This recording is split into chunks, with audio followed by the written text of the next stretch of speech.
So see once again, globalization is the process of rapid integration or interconnection between countries, in which there is movement of goods, services, investment and technology. These four things are moving. And the fifth thing, there is mobility of people also. People are also moving from one country to another in search of jobs, for better education or any other reason like medical care, etc. In India also, people from other countries of the world come for medical care even, for tourism also. So in the past few jobs के लिए भी है. In the past few decades, however, there has not been much increase in the movement of people between countries due to various restrictions. पहले के decades में देखें तो क्या था कि movement of people was also not so frequent, है ना. पहले मूवमेंट ऑफ पीपल भी इतना तेज नहीं, ज्यादा नहीं था जितना कि अब हो गया है. हाँ, अभी इस साल को तो छोड़ ही दो, कोरोना के चलते बहुत ज्यादा ये मूवमेंट बिल्कुल ही 100% स्टॉप हो गया था. लेकिन इसके पहले देखें तो मूवमेंट ऑफ पीपल जो है ना, इधर का डेवलपमेंट है इतना ज्यादा. नहीं तो पहले के समय में एक देश से दूसरे देश जाने वाले लोगों की संख्या बहुत कम हुआ रिस्ट्रिक्शन था. हाँ, क्योंकि क्या रेस्ट्रिक्शंस था. अब ये रेस्ट्रिक्शंस कई वजह से होता है ना. तो देखो बहुत सारा कंट्री ना पॉलिटिकल रेस्ट्रिक्शन लगा के रखते हैं अपने कंट्री. मैम वेटिंग रूम देख लीजिए एक बार. अच्छा, हाँ, 3 people are waiting.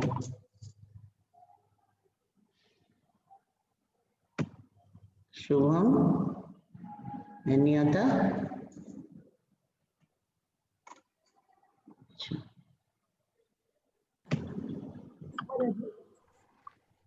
एडमिट हो गए सारे, देखो तो.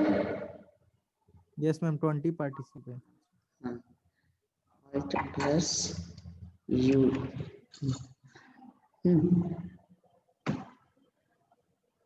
अंबिका, तुम लोग देख लो ना, कुछ कुछ आंसर भेजा हुआ है, देख लेना.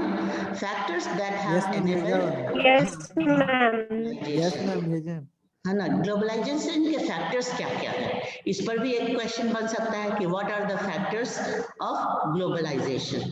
ग्लोबलाइजेशन टेक्नोलॉजी जाने में कौन कौन से फैक्टर का हेल्प है. तो सबसे पहला हो गया टेक्नोलॉजी में. हाँ, तो रैपिड मूवमेंट, इसको एक्सप्लेन करेंगे 2-3 लाइन में.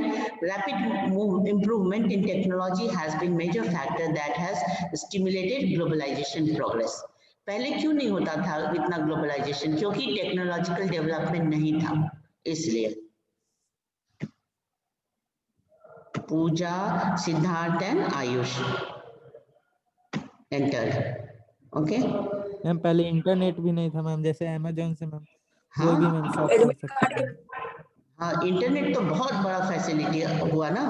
अब देख रहे हो कि कैसे सारे स्कूल कॉलेज पढ़ाई, बड़े बड़े इंस्टीट्यूशन इंटरनेट के बदौलत ही चल रहे हैं अभी. इंजीनियरिंग कॉलेज और दूसरे कंट्री का भी सामान मैम मंगवा सकते हैं. हाँ, that has stimulated globalization. For instance, the past 50 years have seen several improvements in transportation technology.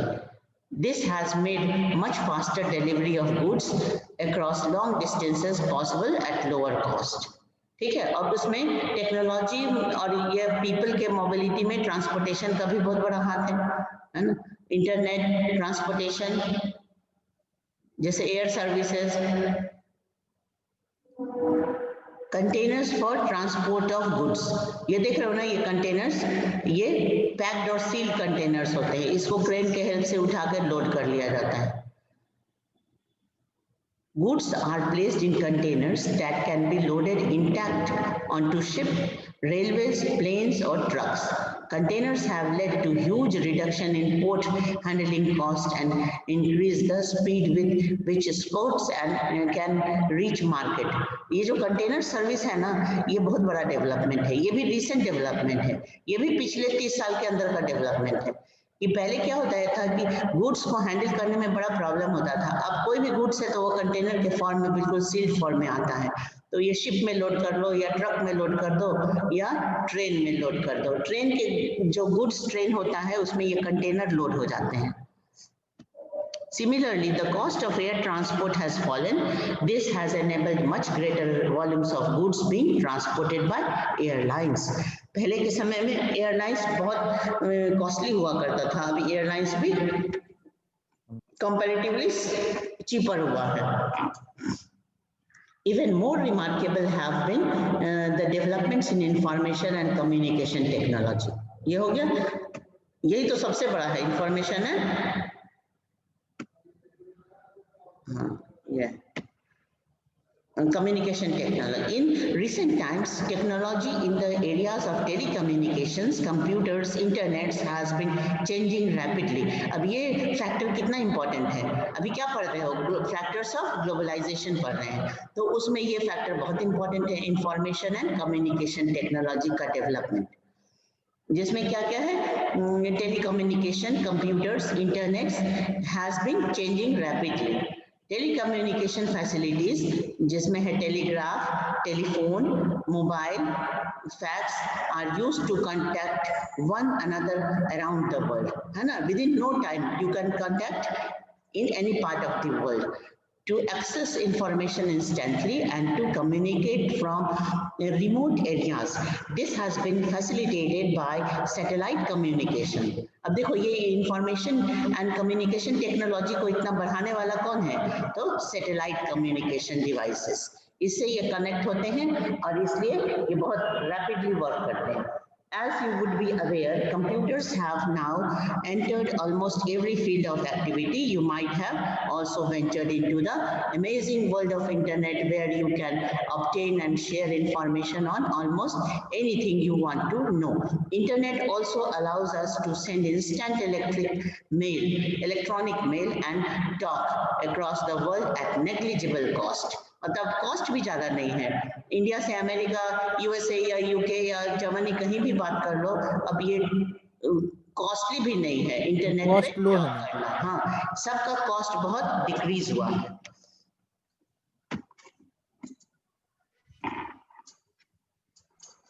Using IT in globalisation. एक यहाँ पे एक देखो, एक एग्जाम्पल्स की तरह दिया हुआ है. A new magazine published for London readers is to be designed and printed in Delhi. ठीक है, अब देखो मैगजीन कहाँ का है, लंदन के रीडर के लिए है, और लेकिन कहाँ पे बन रहा है, तो दिल्ली में बन रहा है. The text of the magazine is sent through internet to Delhi office. ठीक है, और जितना मटेरियल उसमें प्रिंट करना है, मैंने डालना है, जितना मटेरियल वो कहाँ से आ रहा है, इंटरनेट से आ जा रहा है, लंदन से दिल्ली आ जा रहा है, दिल्ली के ऑफिस में, और यहीं पे ये डिजाइन हो रहा है, यहीं पे ये तैयार हो रहा है. The designers in the Delhi office get orders on how to design the magazine from the office in London using telecommunication facility. The designing is done on a computer after printing the magazine by air to London. समझ गए कि काम है कहाँ का, चीज है, material है लंदन का, और बन के कहाँ तैयार हो रहा है, तो दिल्ली में तैयार हो रहा है. किस वजह से, क्योंकि इंटरनेट से हम सारे मटेरियल ये अवेलेबल कर लेते हैं. और यहाँ पे वो मैगजीन तैयार हुआ और sent by air to London, air transportation से भेज दिया गया. Even the payment of money for designing and printing from a bank in London to a bank in Delhi is done instantly through internet banking. देखिए payment भी कैसे हो रहा है कि लंदन के बैंक से दिल्ली के बैंक को इंटरनेट के थ्रू पेमेंट हो गया. ये बहुत अच्छे से एक एग्जाम्पल दिया हुआ है एक समझने के लिए कि इंटरनेट किस तरह से ग्लोबलाइजेशन को फैसिलिटेट कर रहा है.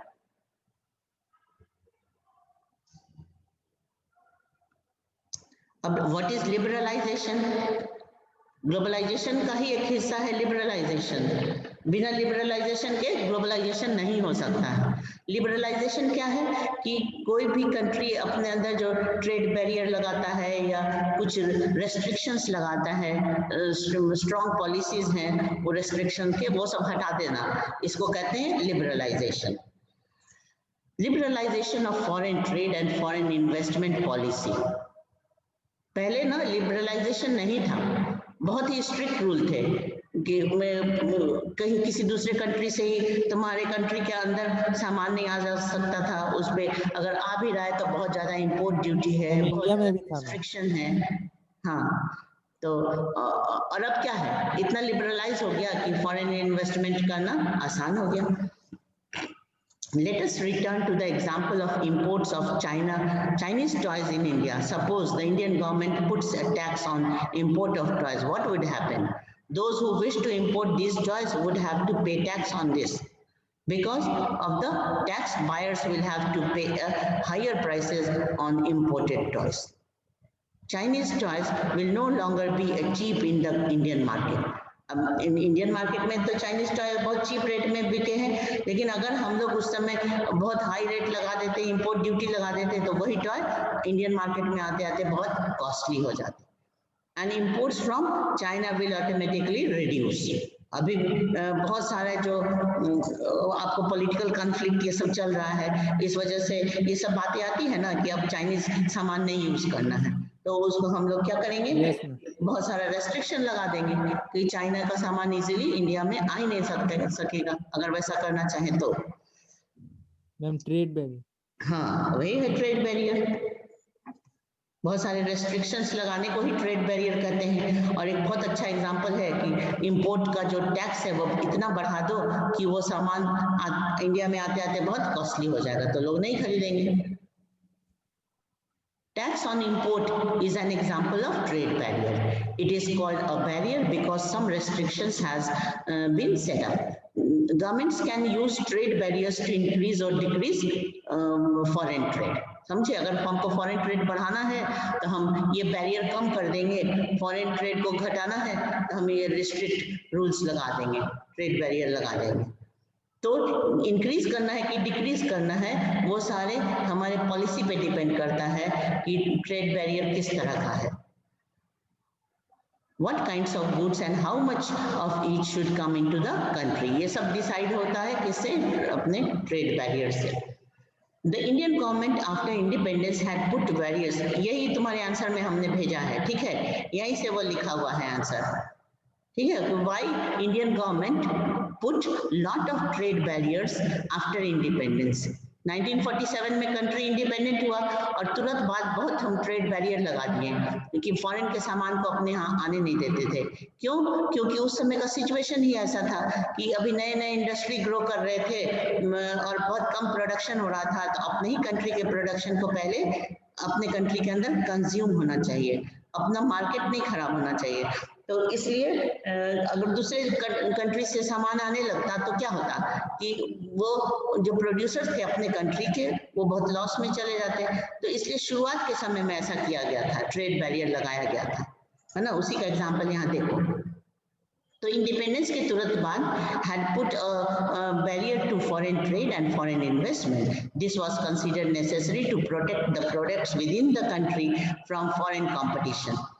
ठीक है ना, उस समय तो अपने प्रोड्यूसर्स बहुत वीक थे, कमजोर थे, अब फॉरेन कॉम्पिटिटर्स के साथ कैसे कम्पीट कर सकते थे, इसलिए उस समय ट्रेड बैरियर लगाना जरूरी था। Industries were just coming up in the 1950s and 60s and competition from imports at that stage नहीं लगाते तो मैम अपना सामान नहीं बिकता मैम। हाँ नहीं बिकता। तो अब जब हम लोग स्ट्रांग हो गए प्रोडक्शन में, तो अब हम लोग ये जोखिम उठा सकते हैं कि हम ग्लोबलाइजेशन में हम भी शामिल हो गए, है ना। तो उस समय का जो सिचुएशन था उस हिसाब से ट्रेड बैरियर लगाया गया। Thus India allowed imports of only essential items.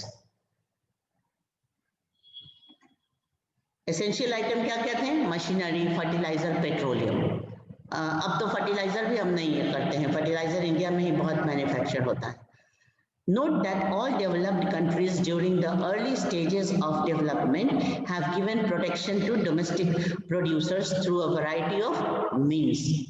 तो जितने भी कंट्रीज थे ना, डेवलप्ड कंट्रीज, वो अपने अर्ली स्टेज में लगाए थे ट्रेड बैरियर। जब खुद बहुत डेवलप कर गए तो फिर बाद में ग्लोबलाइजेशन की बात करने लगे, क्योंकि अब उनको पूरे वर्ल्ड में मार्केट चाहिए था।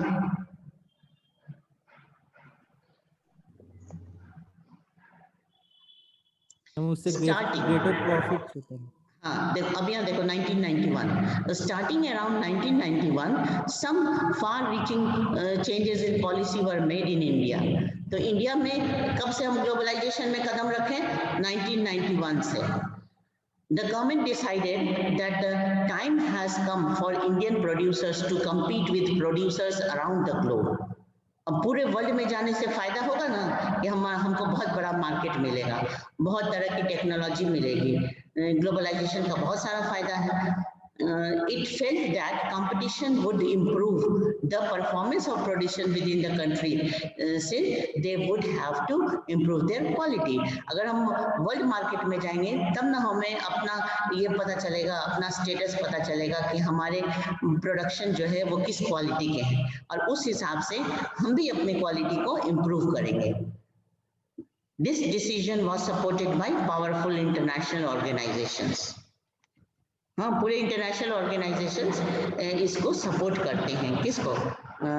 ग्लोबलाइजेशन को। Thus, barriers on foreign trade and foreign investment were removed to a large extent. This meant that goods could be imported and exported easily, and also foreign companies could set up factories and offices here. ठीक है, उसके बाद तो इसलिए 1991 के बाद India भी इस दौड़ में शामिल हो गया। ये जो ग्लोबलाइजेशन का जो चलन है, ट्रेंड है, उसमें इंडिया भी हो गया। Removing barriers or restrictions set by government is what is known as liberalization. अब what is liberalization? तुम्हारा ये आंसर हो गया? What is liberalization? क्वेश्चन यहीं पे लिख लो पेंसिल से। बैरियर और रिस्ट्रिक्शन गवर्नमेंट उसको लिबरलाइजेशन। हाँ, removing barriers or restrictions set by government is known as liberalization. इसको और थोड़ा इलेबोरेट कर सकते हैं, इतना ही लिखने से नहीं होगा। With liberalization of trade, businesses are allowed to make decisions freely about what they wish to import or export. The government imposes much less restrictions than before and is therefore said to be more liberal. अब government ने अपने restrictions को बहुत कम कर दिया।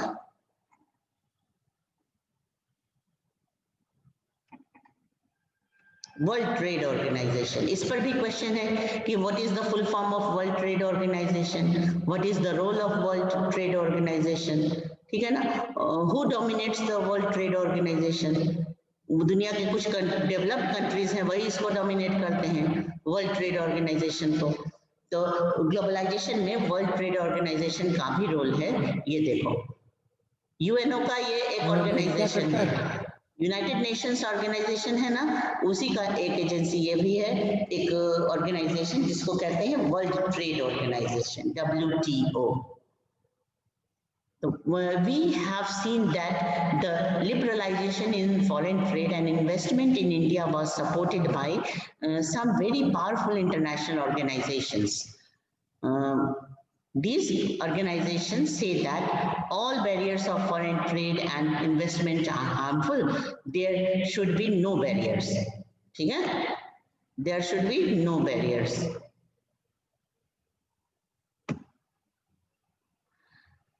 Trade between countries should be free. All countries in the world should liberalize their policy. ठीक है ना, अपने ट्रेड बैरियर को कम करना, अपने रेस्ट्रिक्टिव रूल्स को कम करना, इसी को क्या कहते हैं? Liberalisation. World trade organisation is one such organisation whose aim is to liberalise international trade. तो वर्ल्ड ट्रेड ऑर्गेनाइजेशन का क्या काम है? इसका काम है कि टू लिबरलाइज इंटरनेशनल ट्रेड। सारी दुनिया में हर एक देश अपने रेस्ट्रिक्शंस को कम करें, ट्रेड बैरियर को हटाएं और liberalise international trade. Started at the initiative of the developed countries. अब जो दुनिया के जो डेवलप्ड कंट्रीज है वो पहले शुरू किए, क्योंकि उनका इसमें फायदा था, है ना, क्योंकि ऑलरेडी वो डेवलप्ड थे, अब उनको पूरी दुनिया में मार्केट चाहिए। लेकिन जो अभी भी डेवलपिंग स्टेज में है, उनके लिए कुछ दूसरा करना चाहिए, वो पूरी तरह से इसमें नहीं शामिल हो सकते। WTO establishes rules regarding international trade and sees that these rules are obeyed। ठीक है ना, तो ये WTO का ये फंक्शन हो गया। एक ये फंक्शन हो गया कि WTO establishes rules regarding international trade and see that these rules are obeyed। ये नंबर 2 हो गया। और नंबर 1 क्या हो गया? ये its aim is to liberalize international trade, started at the initiative of the developed countries। अब आगे देखो, as on July 16, 2016, nearly 165 countries of the world are currently members of WTO. याद रखना कि 2016 तक वर्ल्ड के कितने कंट्री हैं जो WTO के मेंबर हैं, बोलो बताओ। 165. 165। हाँ, though World Trade Organization is supposed to allow free trade for all, in practice it is seen that the developed countries have unfairly retained trade barriers. ठीक है ना, अब दूसरे को तो कह रहे हैं कि ट्रेड बैरियर हटा दो, लेकिन अपने भी बहुत सारे ट्रेड बैरियर बना के रखे हुए हैं डेवलप्ड कंट्रीज, है ना। वो सारी बातें यहाँ पे हैं, लेकिन जिसमें जिसका जो फायदा होता है ना, वो उसी पर अटका रहता है। On the other hand, WTO rules have forced the developing countries to remove trade barrier. अब इनकी चालाकी देखो, जो डेवलप्ड कंट्रीज हैं जैसे यूके, यूएसए, जर्मनी, फ्रांस, ये जितने भी डेवलप्ड कंट्रीज हैं, वो क्या कर रहे हैं कि अपने यहाँ तो कुछ ना कुछ बैरियर अभी भी बना के रखे हुए हैं, क्योंकि उसमें उनका फायदा है। और प्रेशर किस पे डाल रहे हैं? डेवलपिंग कंट्रीज के ऊपर प्रेशर डाल रहे हैं कि सारे बैरियर्स रिमूव कर दें, सारे बैरियर्स हटा दें। हाँ, an example of this is the current debate on the trade in agricultural product.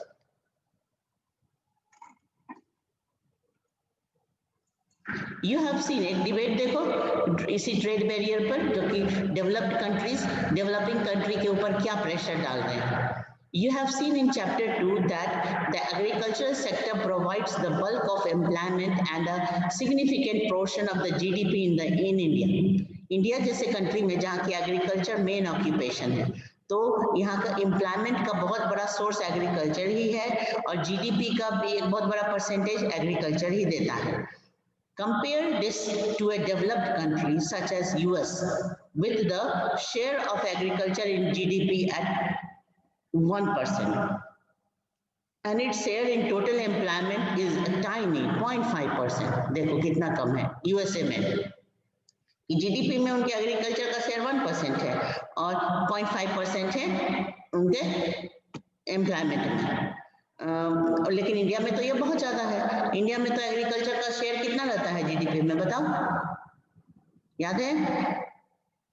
17%, कभी और थोड़ा बहुत ये भी होता है, फ्लक्चुएट भी करते रहता है। इन टोटल एम्प्लॉयमेंट 5%, 0.5% तो नहीं है। इंडिया में तो बहुत बड़ा सेक्टर जो है इसी में है, एग्रीकल्चर में ही एम्प्लॉयमेंट है। इंडिया का करीब 64% अभी भी एम्प्लॉयमेंट एग्रीकल्चर से ही है। And yet, this very small percentage of people who are engaged in agriculture in US receive massive sum of money from the US government for production and for export to other countries. Due to this massive money,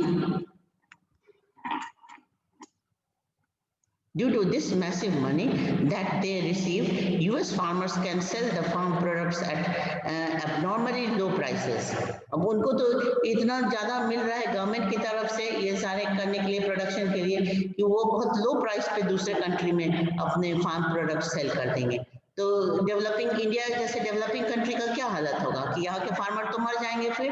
तो यहाँ के farmer को तो मिलना चाहिए ना, उनका जो जैसे मिनिमम सपोर्ट प्राइस जो तय करके रखा रहता है उतना तो मिलना चाहिए। The surplus farm products are sold in other countries' market at low prices, adversely affecting farmers in these countries. ये नहीं होना चाहिए, ठीक है ना। तो कुछ ना कुछ ट्रेड बैरियर डेवलपिंग कंट्री को भी अपने अंदर लगा के रखना चाहिए, ताकि जो डेवलप्ड कंट्रीज हैं वो नाजायज फायदा नहीं उठा सकें।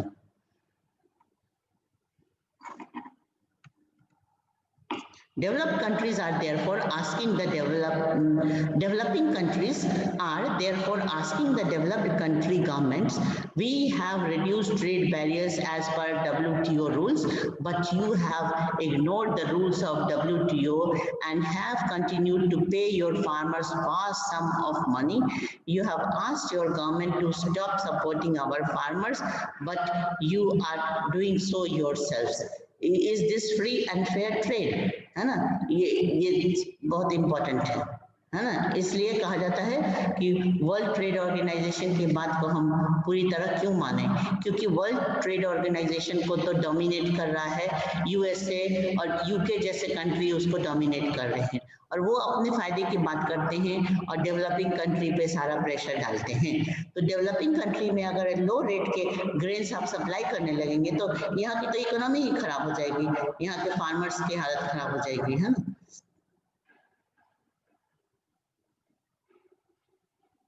तो इम्पैक्ट ऑफ ग्लोबलाइजेशन थोड़ा सा और हम लोग कर लें। ट्रेड बैरियर तुम लोग पढ़ लेना अच्छे से, लिख भी लेना, ठीक है ना। जितना नोट्स भेजते हैं ना वो तुम जरूर से कॉपी में लिखो और कुछ अपने से भी लिखो। ये देखो impact of globalisation in India, ये आंसर हम भेज चुके हैं तुम्हें शॉर्ट में, और इसी को डिटेल में यहाँ पढ़ो। In the last 20 years, globalization in the Indian economy has come a long way. What has been its effect on the lives of people? Let us look at some of the evidence. अब India में इसका क्या असर पड़ा है globalisation का, ये देखो। Globalization and greater competition among producers, both local and foreign producers, has been of advantage to consumer. मतलब कंज्यूमर को तो फायदा हुआ है कि कंज्यूमर को बहुत सारे वैरायटी ऑफ गुड्स मिलते हैं, particularly the well-off sections in the urban areas, और खास करके जो रिच पीपल हैं उनको तो कोई दिक्कत नहीं है, वो खरीदने में उनको कोई प्रॉब्लम नहीं है तरह तरह की चीज। There is greater choice before these consumers who now enjoy improved quality and lower prices for several products. तो पहला ये फायदा हो गया, there is greater choice, ये point number 1 हो गया। There is greater choice before these consumers who now enjoy improved quality and lower prices for several products.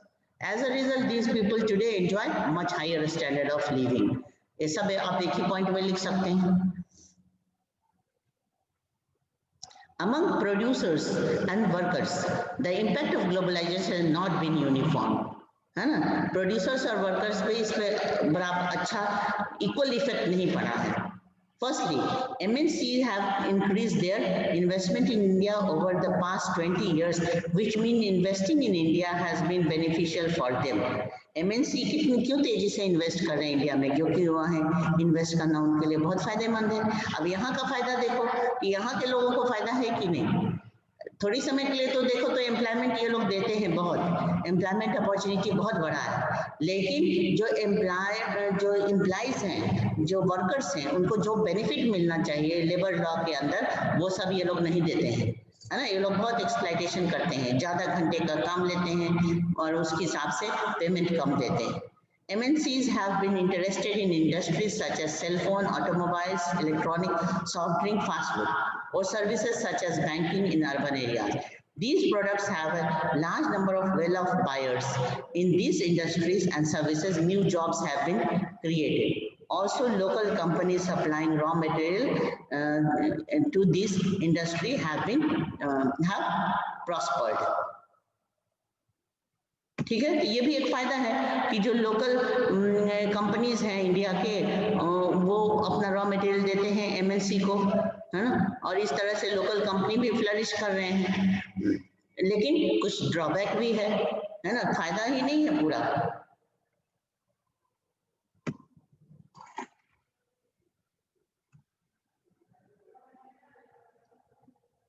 Steps to attract foreign investment, तो वो उसका ना इम्पैक्ट ऑफ ग्लोबलाइजेशन का answer 3 point में हम भेज चुके हैं, तुम लोग उसको लिख लेना, ठीक है ना।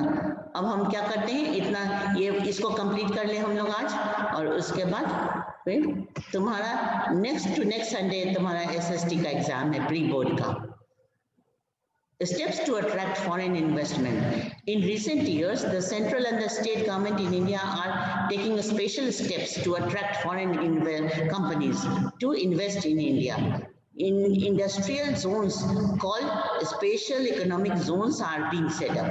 अब इंडिया में क्या कर रहे हैं, स्पेशल इकोनॉमिक जोन सेटअप कर रहे हैं ताकि फॉरेन इन्वेस्टर्स यहाँ आए, एमएनसी यहाँ पर आए। तो एमएनसी सब जगह नहीं आ सकती है, MNC चाहे कि हम बिहार में आ जाए, पटना में आ जाए तो नहीं आ सकता है। क्यों? क्योंकि वहाँ सारे फैसिलिटी उसको नहीं मिल रहे हैं। यहाँ पर फैसिलिटी क्या क्या चाहिए? Electricity, water, roads, transport, storage, recreation, educational facility, ये सारा इंफ्रास्ट्रक्चर होना चाहिए। मतलब वेल डेवलप्ड वो एरिया होना चाहिए। ट्रांसपोर्ट और कम्युनिकेशन से वेल कनेक्टेड होना चाहिए, और सेफ्टी सिक्योरिटी होनी चाहिए, हर कुछ होना चाहिए, ज़्यादा जगह होनी चाहिए, एरिया होना चाहिए, इलेक्ट्रिसिटी, वाटर, रोड, ट्रांसपोर्ट, ये सब तो होना ही होना चाहिए। ठीक है, तो इसको स्पेशल इकोनॉमिक जोन कहते हैं। तो जो MNC है ना, स्पेशल इकोनॉमिक जोन में ही आते हैं अपना इन्वेस्टमेंट करने के लिए। Companies who set up production units in the CIS do not have to pay taxes for an initial period of 5 years. है ना, इनको शुरू में 5 साल तक कोई टैक्स भी नहीं देना रहता है, ताकि वो अपने को स्टैब्लिश कर लें, और उसके बाद गवर्नमेंट फिर बाद में टैक्स लेती। The government has also allowed flexibility in the labor laws to attract foreign investment. You have seen in chapter 2 that companies in the organized sector have to obey certain rules that aim to protect the workers' right. In the recent years, the government has allowed companies to ignore many of these. Instead of hiring workers on a regular basis, companies hire workers flexibly for short period of time. ये कितना drawback है कि companies क्या करते हैं कि temporary basis पे workers ले रहे हैं MNCs, जो कि सही नहीं है अपने कंट्री के लिए। When there is intense pressure of work, जब ज़्यादा काम है तो ज़्यादा वर्कर रख लिए, जब नहीं काम है तो उसको हटा दिया। This is done to reduce the cost of labor for the company. However, still not satisfied, foreign companies are demanding more flexibility in labor laws.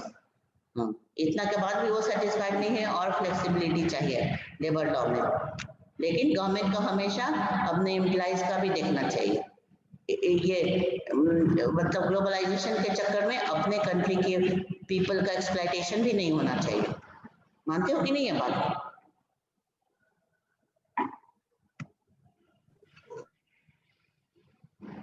Secondly, several of the top Indian companies have been able to benefit from the increased competition. They have invested in newer technology and production methods